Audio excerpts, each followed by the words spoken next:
Então, nessa aula a gente vai focar, a gente vai começar a especializar no estudo das EDOs de primeira ordem. Nas duas aulas passadas, o que a gente viu? A gente definiu que era uma equação diferencial, né? Equação que contém derivadas de uma função, uma ou mais derivadas de primeira, segunda, terceira ordem, assim por diante. Definimos os tipos de equação diferencial, né? A gente tem EDO e EDP, onde tem presença de equações de derivadas ordinárias ou derivadas parciais. Definimos a ordem da equação diferencial como sendo o número da maior derivada presente. Definimos quando uma equação é linear ou não linear, quando a equação linear é homogênea e não homogênea. Então, na aula passada, deixa eu fazer aqui, deixa eu relembrar aqui o que foi visto na aula passada. Então, na aula passada, a gente definiu o conceito de solução. Então, por exemplo, uma EDO de ordem n é uma relação funcional da seguinte maneira. Então, eu posso pensar numa EDO de ordem n, numa equação diferencial ordinária de ordem n como uma expressão dessa maneira. É uma relação funcional entre a variável independente, a variável dependente e suas derivadas. Tá? Então, eu digo que a função φ de x é solução dessa equação se, ao substituir essa função aqui, ela satisfaz essa equação identicamente. Como assim? Então, aqui eu tenho a presença de n derivadas. Então, essa função, para ser solução dessa equação, tem que ser derivável n vezes. E essas derivadas têm que ser contínuas. Tá? Então, por exemplo, eu digo que essa função, definida em um certo intervalo aberto, por exemplo, da forma AB, é solução dessa equação se, ao substituir ela na equação, ou seja, onde tiver y, eu vou trocar por φ. Aqui é y, então aqui é y', então vai ser derivada. Então, f de x, φ, φ', φ duas linhas, assim por diante, até derivada de ordem n. Então, se isso aqui for zero para todo x nesse intervalo aqui, onde essa função está definida. Então, quando isso acontece, a gente diz que essa função é solução dessa EDO, tá? De ordem n. Da mesma forma, a gente tem para EDP. Então, a EDP nas variáveis independentes x e y, na variável dependente u, também é uma relação funcional entre as variáveis independentes, a variável dependente e suas derivadas, o x, o y, até vou colocar assim, dnu, para simbolizar todas as derivadas de ordem n dessa função, tá? Igual a zero. Então, isso aqui também é a forma, o jeitão, forma geral, né, como a gente chama, de um EDP de ordem n, que é a forma geral de um EDP de ordem n. Então, uma função de duas variáveis, então, u igual a φ de x, y, é solução dessa equação. Bom, da mesma forma como anteriormente, como foi nesse caso aqui. Aqui eu estou assumindo, nesse caso, que x e y estão definidos em alguma região do plano, tá? Onde x e y tomam valores em uma certa região U do plano, no plano x e y, tá? Região aberta. Então, a gente diz que essa função é solução dessa equação se, ao substituir na equação, a gente tem uma identidade para todo x e y, ou seja, f de x, y, φx, φy e assim por diante, até todas as derivadas de φ, se isso aqui for zero para todo x e y nesse domínio U, esse conjunto aberto onde x e y tomam os valores. Tá? Então, basicamente, esse é o conceito de solução de uma equação diferencial. Normalmente, quando a solução, por exemplo, no caso de uma função de uma variável, se apresenta assim, por exemplo, y de x igual a, sei lá, 5 vezes e elevado a x. Então, quando eu consigo perceber toda a dependência funcional, ou seja, toda a parte que depende do x de um lado da equação e o y sozinho do outro, a gente diz que essa solução ela é dada de forma explícita. Isso quer dizer que eu posso isolar o y de um lado e todo o x do outro. Mas existem equações diferenciais que a gente não consegue isolar, e aí a solução é dada de maneira implícita. Por exemplo, na aula passada a gente viu que essa equação aqui, ó, x ao quadrado, y ao quadrado menos x ao quadrado igual a uma constante, para qualquer valor de c, é solução dessa equação aqui, ó, dx dy igual a, se não me engano, x sobre y. Então, essa equação é a solução. E aí, como é que a gente mostrou que isso aqui era a solução dessa equação? A gente deriva isso aqui e tenta reproduzir a equação. Se ao derivar essa relação a gente conseguir obter a equação, então é porque ela é solução da equação. Tá? Então, existem dois tipos de solução, as soluções explícitas e as soluções implícitas. Bom, isso foi basicamente o que a gente viu na aula passada. Tá?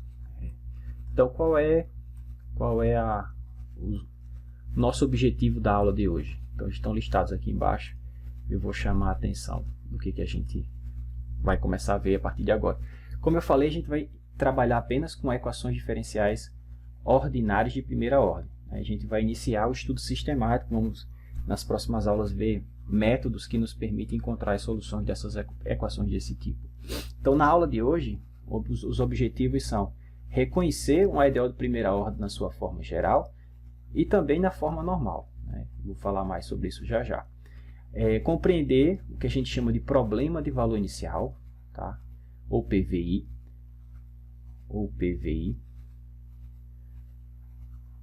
Depois a gente vai analisar alguns exemplos de PVI que tem solução, uns que não tem, os que quando tem a solução é única, ou quando tem solução, às vezes não são únicos, ou seja, um PVI assume mais de uma solução.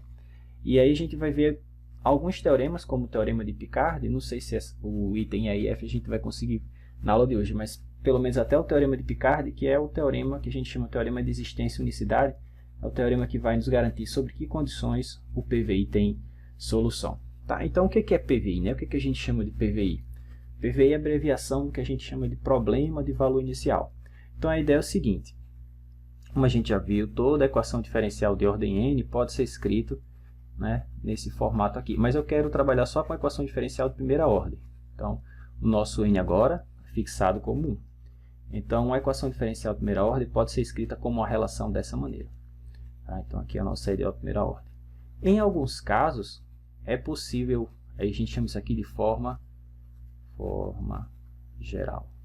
Em alguns casos, e são os casos que nos interessam, a gente pode isolar a derivada de primeira ordem, que é a maior derivada nessa equação. E aí escrever esse cara assim, dy dx, e o outro lado aqui vai ficar dependendo só de x e y, eu vou chamar isso de fzinho. Fzinho de x e y. Então a gente diz que a nossa EDO de primeira ordem aqui está na forma normal. Tá? Aqui é a forma normal da EDO de primeira ordem. Então, o que é o PVI? Né? O PVI, que a gente chama de problema de valor inicial, é determinar uma função que satisfaça essa equação, ou seja, é achar uma solução dessa equação, mas que passe por um ponto específico, ou seja, que quando x for x0, o y seja um y0. Tá? Então, é determinar a solução da equação que passe num ponto pré-determinado. Por exemplo, eu quero encontrar a solução da minha equação que passe nesse ponto aqui. Quando x for x0, o y é y0. Então, será que eu consigo encontrar a solução dessa equação? Solução é uma função, né? A gente pode representar ela graficamente, que passa num ponto escolhido. Então, isso é chamado de problema de valor inicial. É determinar a solução da equação diferencial que passa no ponto escolhido. Tá certo? Um ponto que foi pré-determinado. Acho que eu tenho uma definição melhor aqui. Ó. Pronto. Aqui é a definição.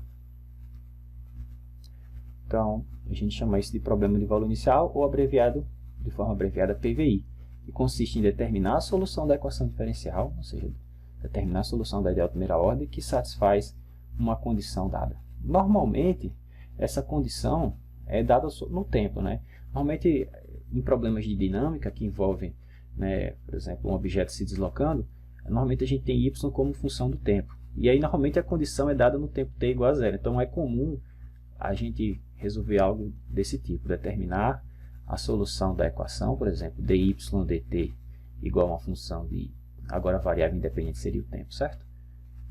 Sujeita a essa condição. Mas isso aí também é chamado de problema. Por isso que é chamado problema de valor inicial, porque normalmente a condição é dada no tempo t igual a zero, né? A condição inicial no tempo t igual a zero. É por isso que tem essa nomenclatura, tá? Mas aí a variável do problema, cada problema tem o seu, né? Ok, então, mas será que todo problema de valor inicial tem solução? Para a gente atacar esse problema, deixa eu só chamar a atenção de um problema que a gente resolveu na aula passada. Então, aqui o eixo x e o eixo y. Digamos que eu estivesse buscando a solução dessa equação diferencial aqui, ó, y igual a y. A gente não conhece os métodos de resolução ainda, Mas determinar a solução ou uma solução dessa equação diferencial é achar uma função y de x, que quando eu derive, seja igual a ela mesma. Bom, rapidamente vem à mente da gente a função exponencial, né? Por quê? Porque se eu derivar e elevado a x, a derivada dela é igual a ela mesma, na verdade. Então, e elevado a x é uma solução dessa equação diferencial. Mas se eu multiplicar essa função, que é uma solução dessa equação, por uma constante qualquer, por exemplo, ser um número real qualquer, então isso aqui também é solução, né? Porque se eu derivar essa função, derivada de c, que é uma constante qualquer, vezes e elevado a x, a derivada sai, passa da constante, a constante vai para fora, né? E a derivada exponencial é ela mesma. Então isso aqui realmente é igual à própria função, que é c vezes e elevado a x, que é o y, né? Então sim, essa função, ou essas funções, porque para cada valor de c diferente, eu tenho uma solução diferente dessa equação, certo? Ok. Então, como eu falei, para cada c, eu tenho uma solução diferente. Então, por exemplo, se eu escolher c igual a 1, eu teria essa exponencial aqui, ó. Isso aqui seria y igual a elevado a x. Se eu escolher c igual a 2, eu já tenho uma outra exponencial. Se eu escolher c igual a 3, outra exponencial. C igual a 4, outra exponencial. Se eu escolher c igual a 0, ó, lembra, o jeitão é assim, ó, y igual a c vezes e elevado a x. Se eu escolher c igual a 0, 0 vezes qualquer coisa vai dar 0. Então, vai dar a função nula, que é o próprio eixo x, né? Então, essa aqui corresponde a c igual a 0. Se eu escolher c igual a menos 1, eu vou ter a menos e elevado a x, que é... Deixa eu colocar aqui em outra cor. Vou colocar em azul mesmo. Em pretinho. Seria essa daqui, né? Menos e elevado a x. Se eu escolher c igual a menos 2, eu vou ter menos 2 vezes e elevado a x. C igual a menos 3 e assim por diante. Então, veja que para cada escolha de c, eu tenho uma solução diferente. Tá? Então, quando a gente acha a solução de um PVI, problema de valor inicial, o que a gente está fazendo? A gente está determinando a solução da equação que passa no ponto fixo. Por exemplo, eu quero determinar a solução dessa equação, y igual a y, que passa nesse ponto aqui. Ó. Quando x for um certo valor, que eu estou chamando de x0, eu quero que o y seja esse y0. Então, na verdade, resolver o PVI é, de todas as possíveis soluções que a equação diferencial tem, filtrar aquela que satisfaz a condição que você impôs. Que condição? Que quando x for x0, o y é y0, ou seja, que passe num ponto prefixado. Tá? Então, geometricamente, é isso que a gente chama de resolver o problema de valor inicial. Então, quando a gente normalmente acha a solução da equação diferencial, na verdade, a gente não acha uma solução, a gente acha infinitas, como eu falei. Para cada valor de c diferente, eu tenho uma solução diferente aqui, né? Dessa equação diferencial. Então, o que a gente disse é que eu não encontro uma solução, eu encontro uma família de soluções. Família de soluções. Quando eu resolvo uma equação diferencial, eu encontro uma família de soluções. E quando eu resolvo o PVI associado a essa equação diferencial, eu escolho dentre todas essas funções, todas essas curvas dessa família, aquela que passa no ponto especificado. Tá? Então, por exemplo, nesse caso que eu mostrei para você agora, y igual a y, né, a solução geral é essa daqui. Quando a gente chama de solução geral, aquela que depende de uma constante, certo? Mais ainda, que é aquela que depende de uma constante e só mudando aqui, modificando o valor dessa constante, eu consigo gerar todas as soluções possíveis dessa equação. Tá? Isso é o que a gente chama de solução geral. Solução geral. É aquela que me permite gerar todas as soluções apenas modificando o valor da constante que aparece na solução. Então, é comum a gente encontrar em livros isso aqui escrito um pouquinho diferente. Por exemplo, y menos c vezes e elevado a x igual a 0. Só passei esse cara para o lado de cá. E aí perceba, então, que isso aqui define uma função que depende de x, depende de y, mas depende dessa constante c. Então, eu posso chamar essa função de g. G é uma função que depende de x, y de c igual a 0, porque eu já tinha, tá certo? Então, é isso aqui que a gente chama de família de soluções, ou família de soluções a um parâmetro, né? A um parâmetro, só tem uma constante, a um parâmetro. Deixa eu ajeitar aqui, parâmetro. Tá? Então, quando a gente acha a solução da equação diferencial, a gente acha uma família de soluções a um parâmetro. E aí, quando a gente resolve o PVI, a gente encontra aqui esse parâmetro, especificando, então, uma das possíveis soluções. Tá? Vamos ver um exemplo de como isso é feito. Então, tem aqui o nosso primeiro exemplo, aqui, ó, exemplo 2.1.2. Determine a solução dessa equação diferencial que satisfaz esse problema de valor inicial, que satisfaz essa condição inicial. Né? O PVI, que a gente chama de problema de valor inicial, é o fornecimento da equação diferencial juntamente com a condição dada, condição inicial. Tá? Resolver isso é que é chamado de problema de valor inicial. Então vamos resolver. Mas professor, eu não sei ainda técnicas de resolução de equação diferencial. Mas essa daqui a gente já sabe que é a solução geral. Né? Essa equação é bem simples. A solução de y' igual a y, a gente acabou de verificar que é qualquer constante vezes e elevado a x. Mas a gente já viu também que isso aqui gera uma família de possíveis soluções, né? Ou família de solução a um parâmetro. O que eu quero é especificar aquela que quando x for 1, a função passe no 2. Tá? Então, dentre todas essas possíveis soluções aqui, eu quero aquela que quando x for 1, o y seja 2. Ou seja, eu quero filtrar essa solução aqui. Então, como é que eu acho o jeitão dela? Bem simples. Agora que a gente já tem a solução, né, tudo que eu tenho que fazer é saber ajustar qual deve ser o valor correto que eu coloco aqui para C, para que essa função passe exatamente nesse ponto.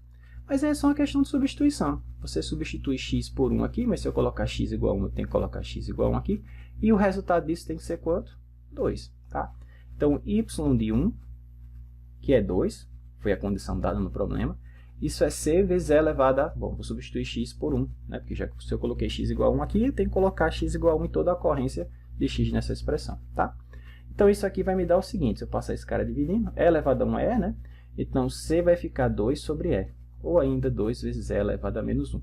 Então, com essa escolha para essa constante c, eu garanto que essa função, que é solução dessa equação, vai passar no ponto especificado. Né? Como é que a gente escreve isso? Assim, ó, y de x, quem é o meu c? Bom, o c agora é esse cara, 2 vezes e elevado a menos 1 vezes e elevado a x. Né? Que potência, propriedade das exponenciais, né? Eu posso reescrever esse cara assim, ó, y de x é igual a 2 vezes e elevado a x menos 1. Tá? Então, eu garanto que essa função é a solução da equação diferencial e passa no ponto especificado. Né? É fácil de checar.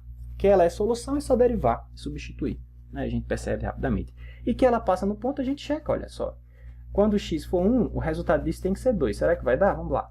Isso vai ficar 2 vezes, bom, como x é 1, então eu substituo x por 1 aqui, 1 menos 1, vai ficar 2 vezes e elevado a 0, elevado a 0 é 1 vezes 2, 2. Então, sim, essa função é a solução da equação, e quando x é 1, ele passa exatamente em y igual a 2.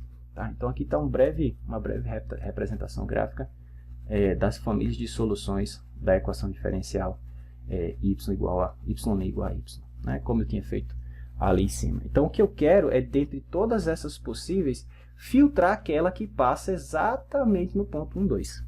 Tá? Então, é isso que a gente chama de resolver o problema de valor inicial. Tá? Então, vamos ver mais exemplos de problemas de valor inicial. Deixa eu só ganhar um pouquinho de espaço aqui. Vamos ver mais exemplos.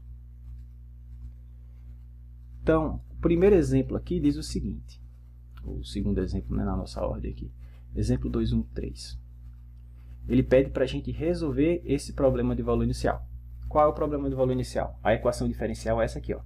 Módulo de y', mais o módulo de y igual a 0. Então, essa é a equação diferencial sujeita à condição de que quando x for 0, o y tem que ser 1. Tá? Então, esse aqui é o meu PVI. Será que esse PVI admite solução? É isso que a gente vai ver. Tá? Então, a primeira coisa, a gente tem que identificar a solução da equação diferencial, né? Achar a família de soluções e depois particularizar com essa condição, se for possível. Bom, perceba o seguinte, essa equação aqui ela tem dois termos, né? Ela tem o módulo da derivada mais o módulo da própria função, igual a 0. Ora, mas eu sei que módulo de qualquer coisa é sempre maior ou igual a 0. Então, o módulo da derivada é maior ou igual a 0 e sei também que o módulo da própria função retorna sempre o número maior ou igual a 0. Então, como é que eu posso somar dois números que são não negativos e dar zero? Bom, a única possibilidade é se os dois forem zero ao mesmo tempo. Né? Porque se qualquer um for diferente de zero, se você somar zero com qualquer coisa diferente de zero, você não vai ter zero. Né?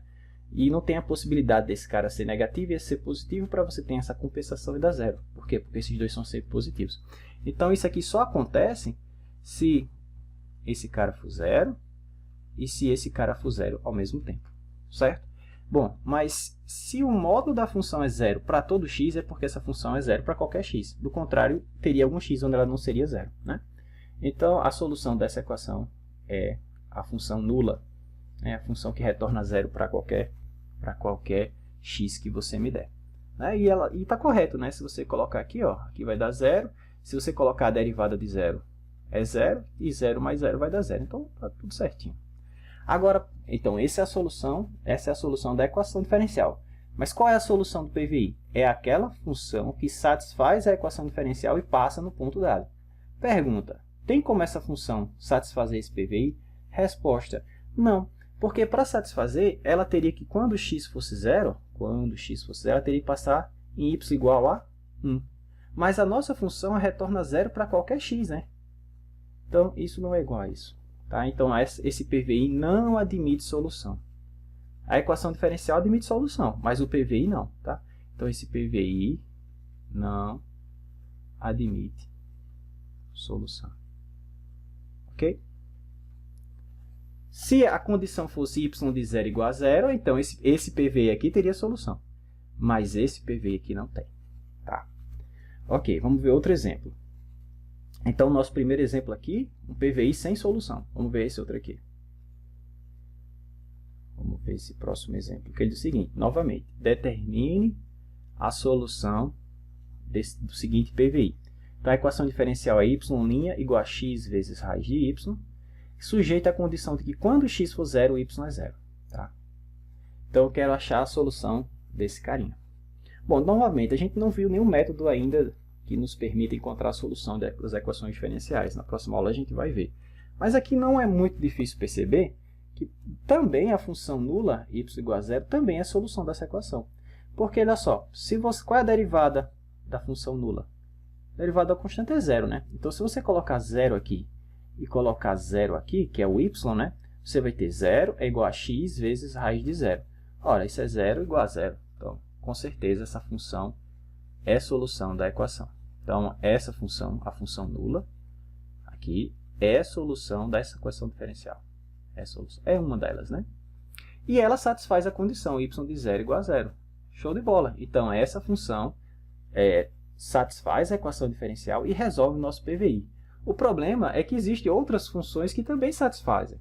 Por exemplo, a função y de x igual a... Mais à frente a gente vai ver como é que a gente chega nessa solução. x² sobre 16 também satisfaz essa equação. Será? A gente checa, né? Então, essa função aqui será a solução dessa equação diferencial se, ao substituir ela desse lado e ela desse lado, eu tenho essa igualdade verdadeira, mantida para qualquer x. Será que isso se verifica? Bom, vamos ver. Então, eu vou precisar calcular a derivada dela, né? Qual a derivada de x² sobre 16? Bom, cai o 4, x3 sobre 16, simplificando aqui vai ficar x3 sobre 4, né? Então, esse lado de cá fica x3 sobre 4, né? Que é a derivada da função. Bom, será que isso é igual a multiplicar x pela raiz da própria candidata à solução? Vamos ver, quem é o candidato à solução? De novo, é x² sobre 16. Então, isso aqui vai ficar x, qual é a raiz quadrada de x²? Vai ficar x², raiz quadrada de 16, 4. Se você multiplicar, dá x3 sobre 4. Opa, exatamente o que eu tenho aqui. Então, sim, isso aqui é verdadeiro para todo x. Então, essa função também é solução dessa equação diferencial. Mas será que ela também é solução do PVI? Será que quando x for zero, ela também passa em y igual a zero? Sim, né? Se você fizer x igual a zero aqui, e fizer x igual a zero aqui, y de zero também dá zero. Então, olha só, nesse exemplo aqui, a gente viu duas funções, pelo menos duas, né? Que satisfazem a equação diferencial e resolvem o PVI.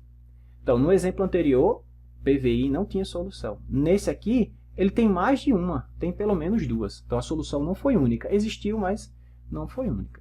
Tá? Diferentemente da anterior, que o PVI não tinha solução. Tá?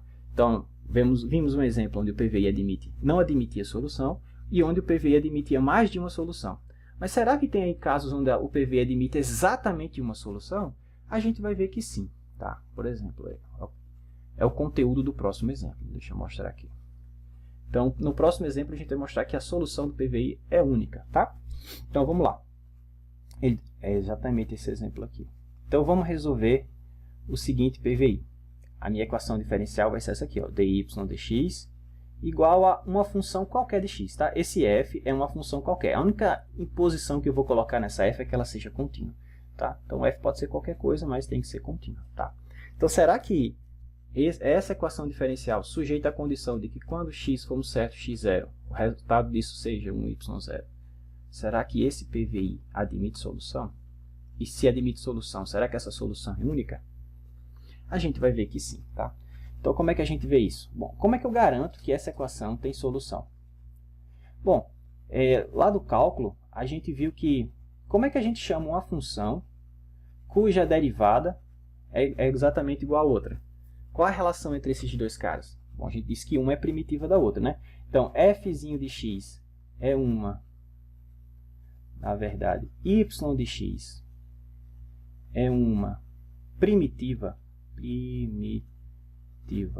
de fzinho, se a derivada de y for exatamente o f, né? A gente chama essas funções de primitiva, né? Então, o que essa equação está dizendo é que y é uma primitiva de f. Então, como é que eu encontro y? Teorema fundamental do cálculo, né? Então, y de x, eu posso pensar o seguinte, se eu integrar esse cara, basta eu integrar dos dois lados, né? Então, se eu integrar aqui, integral, eu não vou colocar f de x, porque eu vou usar o x aqui no limite superior, tá? Então, eu vou calcular a integral de x0 até x, e aí vamos botar outra letra para não confundir com a variável de integração. Então, eu vou integrar os dois lados, e o teorema fundamental do cálculo me diz o seguinte, que se eu quiser calcular a integral definida dessa função no intervalo de x0 a x, tudo que eu tenho que pegar é uma primitiva desse cara qualquer. É a variação da primitiva no limite superior menos o limite inferior, né? Esse é o teorema fundamental do cálculo. Teorema fundamental do cálculo, parte 2, né? Ok? Então, isso vai ser qualquer primitiva, por exemplo, y de x é uma primitiva, né? E aí você faz essa variação do limite, aplica isso no limite superior, menos isso no limite inferior, né? Então, vai ficar y de x menos y0, né? Y de x menos y0. Ou y de 0, né? Melhor dizendo, y de x0. Então, eu posso reescrever essa equação assim. Y de x, que é a solução procurada. Vou passar esse cara para o outro lado, vai ficar y de x0. Ora, mas o y de x0 é o meu próprio y0, tá? Então, eu vou só reorganizar isso aqui. Mais a integral de x0 até x de f ds. Pois bem, essa é uma solução, que está bem definida. Por quê? Porque a função f, que está aqui no integrando, é contínua. E toda função contínua é integrável. Então, sim, isso aqui está bem definido. Agora, e ele resolve o PVI, né? Veja que se eu colocar x igual a x0 aqui, o resultado é exatamente esse y0. Não é não, professor? É sim, olha, porque olha só.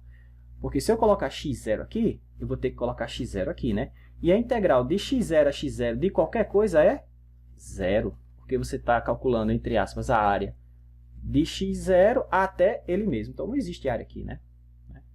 Então, essa integral se anula e sim, y de x0 seria o próprio y0. Então, sim, essa função que eu escrevi aqui, né, essa solução, é uma solução do problema do valor inicial. Será que existe outra? Vou mostrar para vocês que não. Essa é a única solução, tá, dessa equação diferencial que satisfaz esse problema, tá? Que satisfaz essa condição dada. Então, para isso, vamos fazer o seguinte, como é que eu mostro que não tem outra? Suponha que tenha. Então, suponha que z de x também seja solução. Também seja solução do PVI. Do mesmo PVI. O que isso quer dizer? Quer dizer que se eu derivar z em relação a x, o resultado é f de x, e quer dizer que z de x0 passa no mesmo ponto, certo? Então, isso quer dizer que isso é o que quer dizer ser solução desse PVI, desse problema do valor inicial.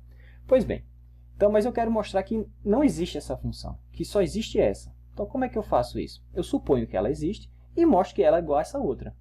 Então, se eu, supondo que ela existe, mostro que ela é igual à primeira, é porque, na verdade, só existe a primeira, né? Já que elas são iguais. Tá? Então, como é que eu faço para mostrar que elas são iguais?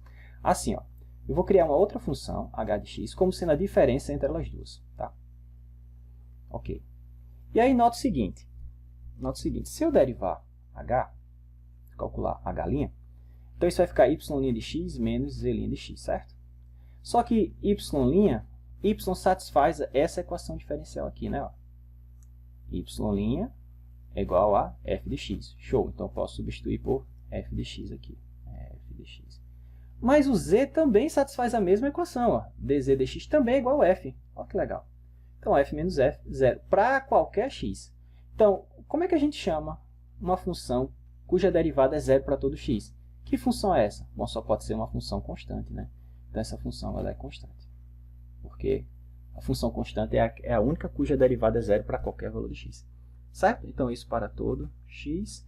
E c é um número real qualquer. Então, será que tem como eu identificar quem é essa constante? Claro. Eu sei que do meu PVI, quando x for x0, a função tem que passar em y0, né? Então, eu posso usar essa informação. Como?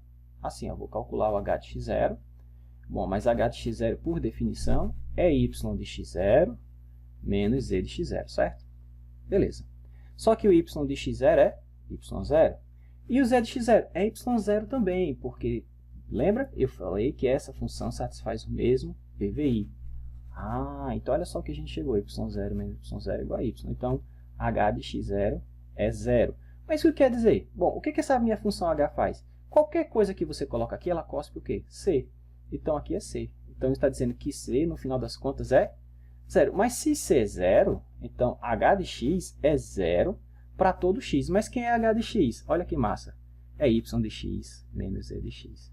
Então, se eu passar esse cara para o outro lado aqui, eu tenho que z de x é igual a y de x. Então, na verdade, só existe uma função que satisfaz esse PVI, que era aquela y de x que eu calculei desde o início. Tá? Então, moral da história, que eu quero que fixe aqui desse exemplo. Que nesse caso aqui, esse PVI admite uma única solução. Solução do PVI aqui é única. Tá? Então, a gente viu um exemplo aqui em cima, ó, de um PVI que não admite solução. Cadê? Esse aqui, ó, não admite solução. Esse aqui admite mais de uma solução. E esse aqui admite exatamente uma única solução. Mas será que tem como eu saber a priori, antes de resolver o problema, se ele vai ter uma solução, mais de uma solução ou nenhuma solução? Bom, nesse sentido tem um teorema bastante importante, que é chamado Teorema de Picard, que é um teorema exatamente disso que a gente queria saber, se a solução existe, ou seja, um teorema de existência e de unicidade. Tá? Então, eu vou apagar aqui para poder enunciar rapidamente esse teorema. E aí, em seguida, a gente vai fazer um exemplo utilizando ele. Tá? Então, o teorema de Picard ele vai nos dar as condições suficientes, não são necessárias, mas são suficientes para que o problema de valor inicial admita solução única. Tá? Então, não vai ser um teorema daquele tipo, se somente se. É um teorema do tipo, se isso acontece, então isso acontece. Tá? Então, a gente diz que a condição ela é suficiente. Tá? Não é necessária, mas é suficiente. Ok, então o que esse teorema diz? Ele diz o seguinte, suponha que eu tenho a equação diferencial de primeira ordem, dy de x, igual a f de xy, né? Que está na forma normal. E aí eu tenho esse PVI, né? Y de x0 igual a y0. Então, quais são as condições que a minha equação deve satisfazer para que esse cara admita a solução única? Então, a ideia é o seguinte, ó. Lembra, resolver o PVI é achado em todas as soluções da equação aquela que passa num ponto especificado, não é isso? Ok, então o ponto especificado nessa condição aqui é o ponto x0, y0. Esse ponto aqui. Então eu quero saber que condições isso aqui deve satisfazer, essa equação deve satisfazer, ou alguém dessa equação deve satisfazer, para que exista uma função que seja solução da equação e passe exatamente nesse ponto. Tá? Então o teorema diz o seguinte, esse PVI vai admitir solução se acontecer o seguinte, se existir um retângulo que contém esse ponto x0 e y0, Tá? Chama esse retângulo de R. Na verdade, esse retângulo ele é assim, ele não tem a borda, tá certo? A gente chama isso de um retângulo aberto. Tá? Então, se existir um retângulo aberto R, que contém o ponto x0, y0, né? E mais, para que essa solução, para que a equação admita solução, a condição é imposta na função f. Então, essa função f ela tem que ser contínua nesse retângulo, e a sua derivada em relação a y, né, que aqui é uma função de duas variáveis, certo? Eu posso derivar em relação a x, derivar em relação a y. Então, para que esse PVI admita solução, tanto a f, que é o que está do lado direito da equação, quanto a sua derivada, ambas têm que ser contínuas nessa região R. Que região R é essa? É uma região que inclui o ponto por onde você quer que a sua solução passe. Tá? Então, se existir uma região no plano que contém o seu ponto, onde tanto a função que está do lado direito da equação diferencial, quanto a sua derivada parcial em relação a y são contínuas, então isso quer dizer que existe um certo número h, existe um número h positivo, tal que esse intervalozinho aqui, x0 menos h até x0 mais h, nesse intervalo é garantido pelo teorema que nesse intervalinho existe uma função que localmente passa aqui. Tá?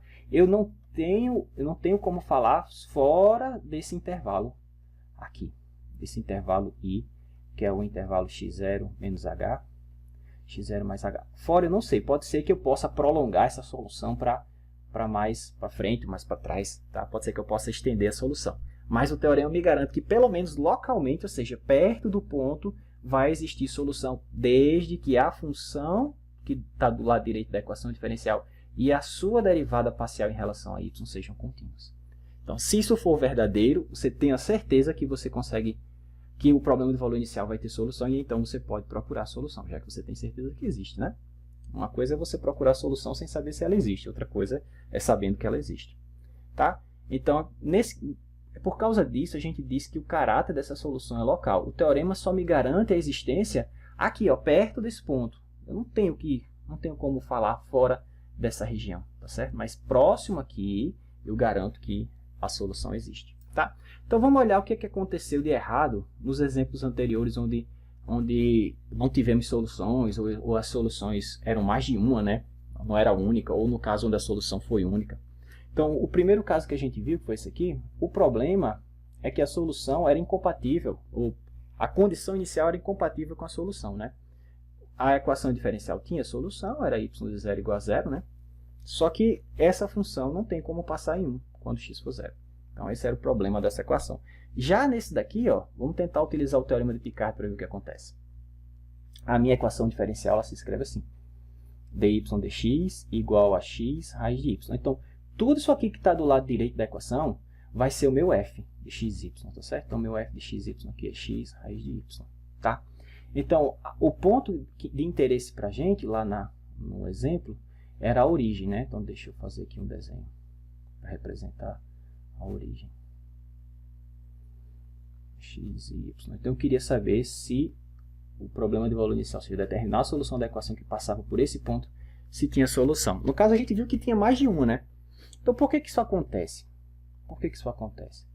Porque, olha só, qualquer retângulo que eu pegue aqui, por exemplo, se eu tomar esse retângulo aqui, ó, é um retângulo que contém o ponto inicial, né, o ponto dado. Note que essa função aqui, ela é contínua. Não tem nenhum valor de x que eu não possa, ou de y que eu não possa colocar aqui, não é verdade? Então, na verdade, ela é contínua em todo o plano. Em particular, ela é contínua nesse retângulo que eu desenhei aqui. Tá? Agora, olha só o que acontece. Bom, lembra que para a solução ser única, para a solução do PVI garantidamente ser única, a função f tem que ser contínua e a sua derivada parcial em relação a y também. Então, vamos calcular a derivada dessa função em relação a y para ver o que a gente vai ter. Então, se eu derivar essa função em relação a y, bom, estou derivando em relação a y, o x eu nem toco, né? Então, aqui eu tenho raiz de y, que é a mesma coisa que y elevado a meio, né? Se eu derivar, cai o meio, então vai ficar um meio aqui na frente, vai ficar x sobre 2, né? E aí, você vai subtrair 1 aqui, vai ficar menos meio, né? Então, esse cara vai para o denominador e ele vai aparecer aqui como raiz de y. Já viu agora o problema? Essa função não está definida no ponto onde eu quero passar. né? No ponto onde eu gostaria que a minha solução passasse, que é no ponto x igual a 0 e y igual a 0, que é a origem. Então, como essa função nem definida aqui está, muito menos contínua ela pode ser, né? Então, ela não satisfaz os critérios do teorema de Picard. Essa função é contínua? É. Essa daqui? Não. Então, eu não tenho como garantir a unicidade da solução. Pode ter só uma? Pode. Pode ter duas? Pode. Pode ter três? Pode. Pode ter infinitas? Pode. Não tenho como garantir. Só vou saber quantas tem depois que eu resolver. Entendeu? Então, o problema é justamente o fato de que essa função não é contínua aqui. Agora, é claro, se eu não quisesse que a solução passasse na origem, mas passasse, por exemplo, aqui nesse ponto, aí não teria nenhum problema, né? Porque se eu pegar, por exemplo, se eu tomar esse retângulo aqui, como esse retângulo não contém a origem, então não tem problema nenhum encontrar uma solução que passe nesse ponto e que seja única. Por quê? Porque agora essa função é contínua, né? Qual é o único ponto onde ela não é contínua? Quando x e y forem zero. Na verdade, quando y for zero, né? Ao longo do eixo x. Como aqui eu não passo sobre o eixo x, não tem problema, né? Então, se a minha condição inicial fosse essa, para essa equação diferencial aqui, então eu garanto que a solução seria única. Só teria essa que eu desenhei aqui, por exemplo. Tá? Mas aí no caso anterior, eu queria que passasse exatamente pela origem. Então, tinha solução? Tinha. Só um? Não. Tinha mais de uma. Tinha uma solução que passava aqui e também tinha a solução nula, né? Então, a gente tinha duas soluções que passavam lá. Então, é por isso que o teorema não garante a existência de uma solução única, né? Até tinha solução, mas não tinha como garantir que ela era única. E o outro caso lá, o caso dessa equação diferencial. Por que a solução dela é única? Bom, deixa eu trazer ela para cá e vamos novamente utilizar o teorema de Picard para identificar isso. Então, a gente tem y, ou dy dx, né? dy dx igual a fzinho de x. Fzinho é qualquer função desde que fosse contínua. Vou fazer o seguinte, para não confundir esse f com o f do teorema, deixa eu chamar aqui de g, tá certo? Não muda nada não, é só para não confundir, tá? Então, eu tinha essa equação sujeita à condição de que quando x for x0, eu passo no ponto y0, tá? Então, por que esse PVI admite solução única? Porque, olha só, por causa do seguinte, então, quem é o meu fzinho de x e y? É tudo que está do lado direito da equação, tá? Então, meu fzinho termina que fica sendo só essa função g de x, que lá no exemplo foi assumida contínua, né? Então, como esse gzinho é contínuo, foi assumido lá, né? Então, automaticamente, essa função f é contínua, certo? Agora, vamos derivar essa função em relação a y. E é contínua para qualquer valor, bom, para qualquer x, né? Para qualquer x e y, né? O x, como essa função é contínua num certo intervalo, por exemplo, ou em todos os reais, eu não lembro agora, deixa eu olhar aqui qual foi a condição dada no exemplo. Todos os reais, melhor ainda. Então, como essa função aqui, g, é contínua para todos os reais, e como não aparece y explicitamente aqui, isso quer dizer que essa função aqui é contínua em todo o plano, todo R2. Ó, melhor ainda. Agora, vamos calcular a derivada desse cara em relação a y. Pergunta, aparece y do lado de cá? Resposta, não. Então, qual é a derivada desse cara em relação a y? Zero. Mas zero também é uma função contínua, né? A função nula é contínua. Então, veja que tanto a função quanto a sua derivada, elas são contínuas para quaisquer x, y que você me der. Então, isso quer dizer que esse problema de valor inicial tem solução para qualquer ponto x0 e y0 que você escolher no plano. Qualquer, tá? E ainda mais, a solução é única. Só tem uma única função que satisfaz essa equação diferencial e passa no ponto que você quer. Tá? Então, veja como é interessante esse teorema. Nos permite predizer, sob certas condições, né, se a solução vai existir e que, se existisse, ela será única, né? Então, vamos tentar aplicar isso nesse exemplo aqui que a gente não conhece. Então, vamos analisar a possibilidade de existência e unicidade de dois PVIs. Então, a equação diferencial é a mesma, eu só vou mudar as condições. Será que com essa condição tem solução? Será que com essa condição tem solução? Se tem solução é única? Se tem solução é única? Tá? Então, vamos analisar.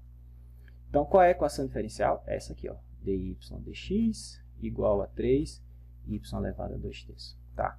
Então, aqui, o que está desse lado é o meu f de xy, por mais que não apareça o x explicitamente. Então, o meu f de xy ficou assim, 3 que multiplica y elevado a 2/3. Então, esse é meu f de xy.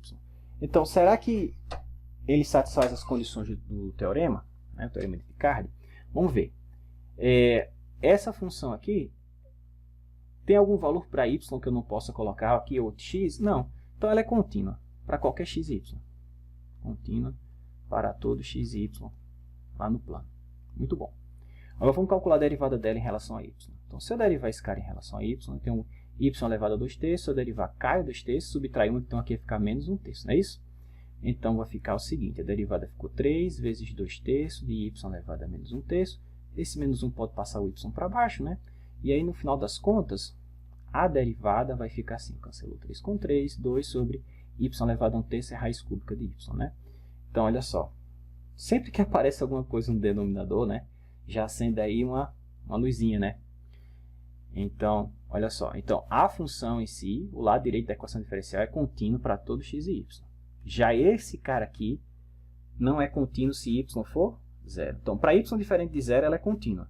Então, se y não for zero, como a função é contínua e a derivada parcial em relação a y é contínua, ela teria solução para qualquer y diferente de zero. Então, desde que y seja diferente de zero, o PVI, esse problema de valor inicial, ou seja, achar a solução dessa equação que passa nesse ponto, admite solução e única.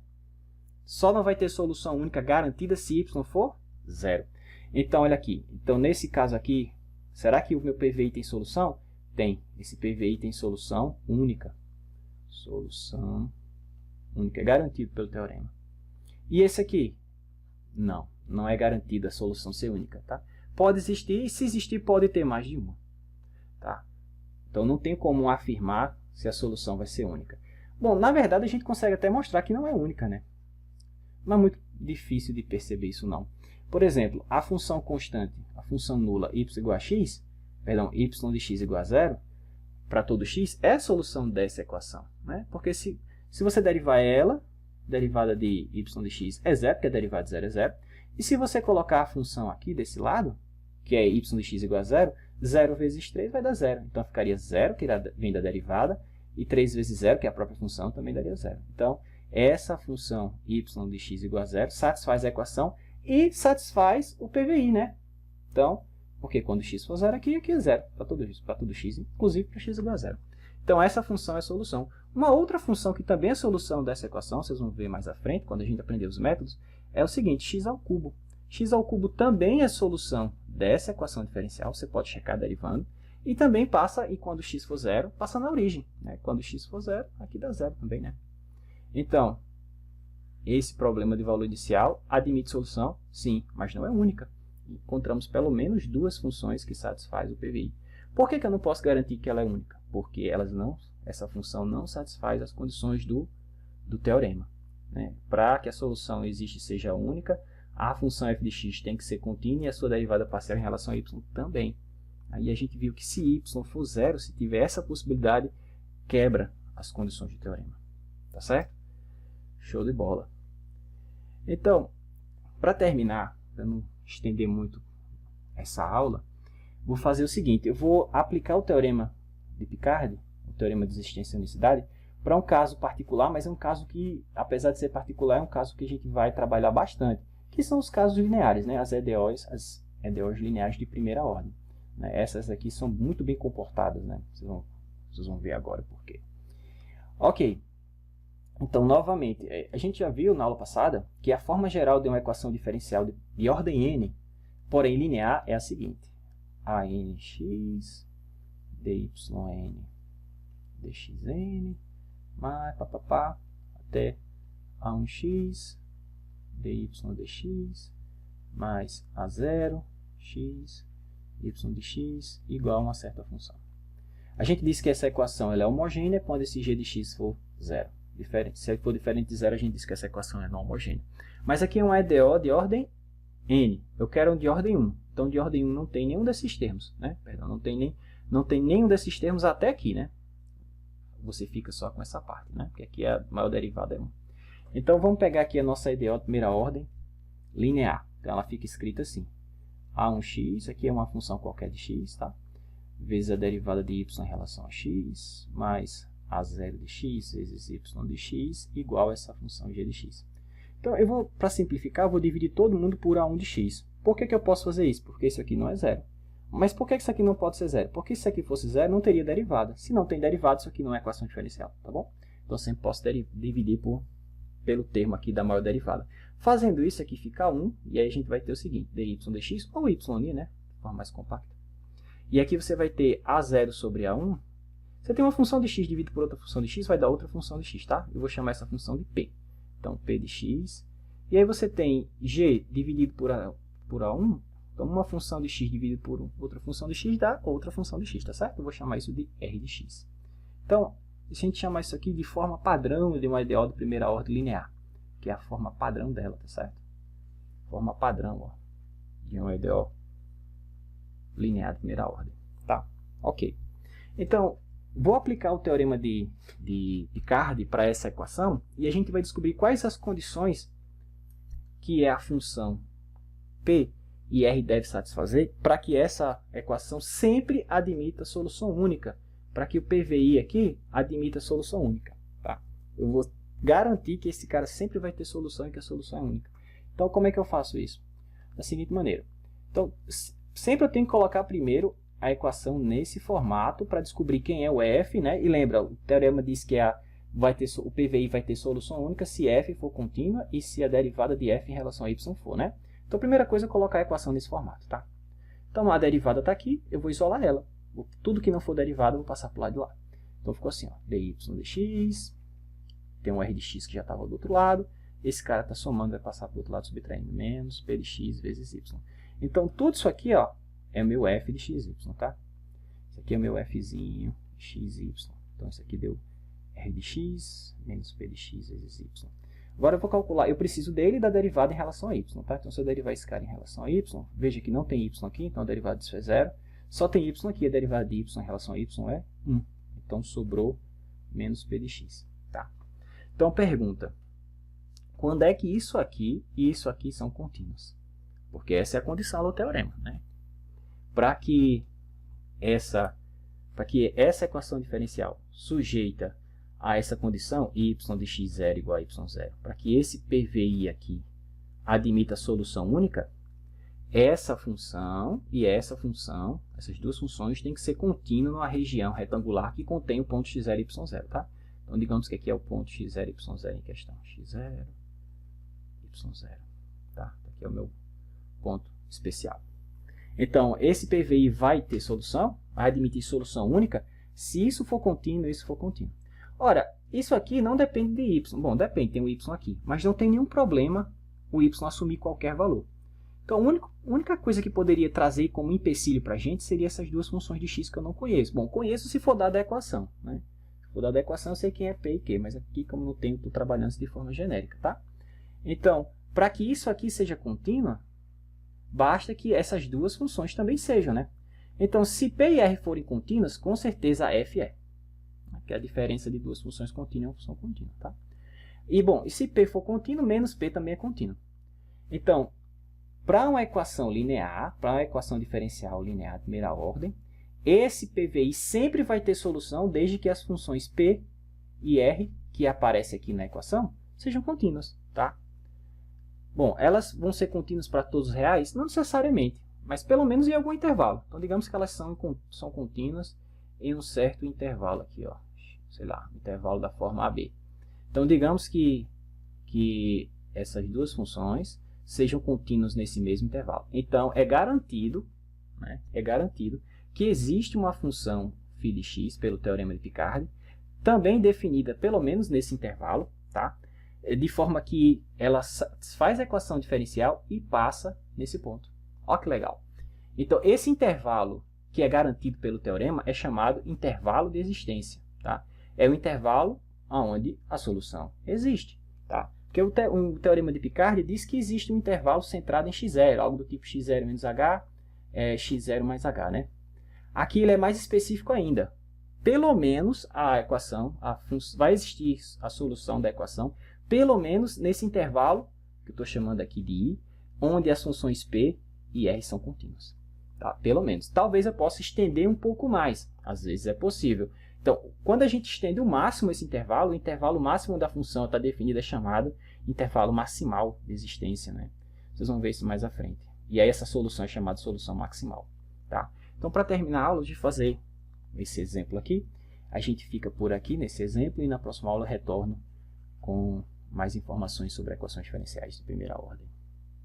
Ok, então está aqui a equação diferencial e eu tenho dois possíveis PVIs, um associado a essa condição inicial e outro associado a essa condição inicial. Então vamos utilizar esse teorema que a gente acabou de praticamente deduzir ou demonstrar e verificar qual é o intervalo de existência numa solução dessa equação diferencial. A gente não vai nem precisar resolver, mas a gente vai, quando terminar esse exemplo, a gente vai dizer, ó, pelo menos nesse intervalo eu tenho certeza que essa equação tem uma solução que satisfaz isso ou que satisfaz isso. Tá? Então, o primeiro passo é identificar quem são as funções P e Q associadas a essa EDO linear. Então, a equação está assim, ó, y' mais 1 sobre seno de x, y de x, igual a 1 sobre x menos 1. Então, comparando, né, com o jeitão que a gente definiu, rapidamente a gente vê quem é P de x e quem é R de x. Então, o nosso P de x aqui é 1 sobre seno de x, né? E o nosso R de x aqui é 1 sobre x menos 1. Então, onde é que essa função aqui é contínua? Bom, ela é contínua para todo canto onde ela está definida, que é uma função racional, né?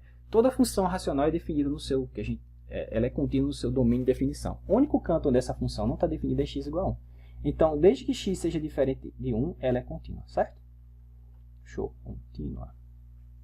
E onde é que essa função é contínua? Bom, ela vai ser contínua onde o denominador não se anula. Onde é que o denominador se anula? Quando é que o seno é zero? O seno é zero em 0, em π, em menos π, em 2π, em menos 2π, em 3π, em menos 3π, ou seja, em qualquer múltiplo de π, né? Qualquer múltiplo inteiro de π. Então, essa função ela vai ser contínua, essa P de x vai ser contínua, para todo x diferente de k vezes π, onde k é um inteiro qualquer. Tá? K pode ser 0, 1, menos 1, mais 1, 2, menos 2, 3, menos 3. Tá? Então, deixa eu desenhar, fazer aqui um breve esboço do domínio comum dessas duas funções. Então, aqui, digamos aqui a reta dos reais. Tá? Está até desenhado aqui, mas eu prefiro fazer. Então, está aqui a reta dos reais. E aí, eu sei o seguinte, onde é que a função P não está definida? Ela não está definida em 0, não está definida em π, não está definida em menos π, não está definida em 2π, não está definida em menos 2π e assim por diante, né? Para cá, para lá.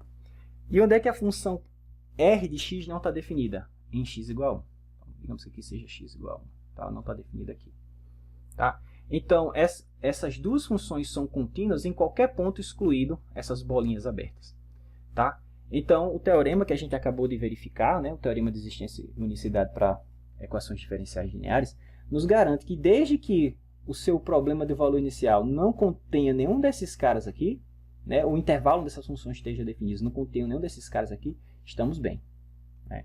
Então, isso quer dizer o seguinte, por exemplo, nesse caso aqui, né, para esse problema de valor inicial, determinar a solução dessa equação, né, deixa eu voltar aqui, determinar a solução dessa equação que satisfaz essa condição. Será que existe solução para esse PVI única? Existe, porque onde é que está meio? Né? Ó, aqui é x igual a meio. Quando x for meio, eu quero que o y seja 2. Meio está aqui, ó, né? Exatamente aqui no meio. Né? Ok? Então, qual é o intervalo de existência? O intervalo que eu garanto que essa equação diferencial tem solução. Bom, como o intervalo tem que conter meio, eu tenho que ficar com esse intervalo de 0 a 1. De 0 a 1. Por que eu não posso pegar um pouquinho mais para cá ou um pouquinho mais para lá? Porque se eu pegasse um pouquinho mais para cá, iria incluir o zero. E a gente sabe que P de x e nem Q de x, no caso, P de x não está definido aqui. Então, a função não seria contínua, certo? E pelo mesmo motivo, eu não posso estender um pouco mais para cá, porque iria terminar incluindo 1. E a gente sabe que a função R de x não é contínua em 1. Então, não satisfaria as condições do teorema. Então, desde que eu foque a minha atenção nesse intervalo aqui de 0 a 1, é garantido que existe uma função φ de x que passa exatamente no ponto meio e 2, e que é a solução dessa equação. Tá? Da mesma forma, se eu olhar agora para essa condição aqui, ou seja, quando x for 4 e y for 1, onde é que está x igual a 4? Bom, π é 3 e alguma coisa, 4 está por aqui, né? Então, eu posso pegar agora esse intervalo um pouco maior. Então, no intervalo de π a 2π, π A2π, eu garanto que esse PVI tem solução, ou seja, eu garanto que existe uma função que passa no ponto quando x for 4, o y é 1. Tá? Então, esse teorema é muito interessante porque ele fala o seguinte, basta que as funções p de x e q de x sejam contínuas para que o PVI sempre admita solução. Tá? Então, por isso que é muito legal trabalhar com equações diferenciais lineares. Porque a condição para checar se o PVI tem solução é muito simples, né? É só verificar se essas funções aqui são contínuas, né? Em que intervalo elas são contínuas. Então, nesse intervalo é garantido que você vai conseguir encontrar a solução. Ok? Vou parar por aqui. Na próxima aula a gente retorna com as seguintes ideias. E quando essas hipóteses não são satisfeitas, o que eu ainda posso afirmar sobre isso, né? E por fim, normalmente o que a gente faz é, dada uma equação diferencial, a gente procura a solução. Apesar de não ter mostrado nenhum método ainda, mas é isso que a gente vai fazer nas próximas aulas.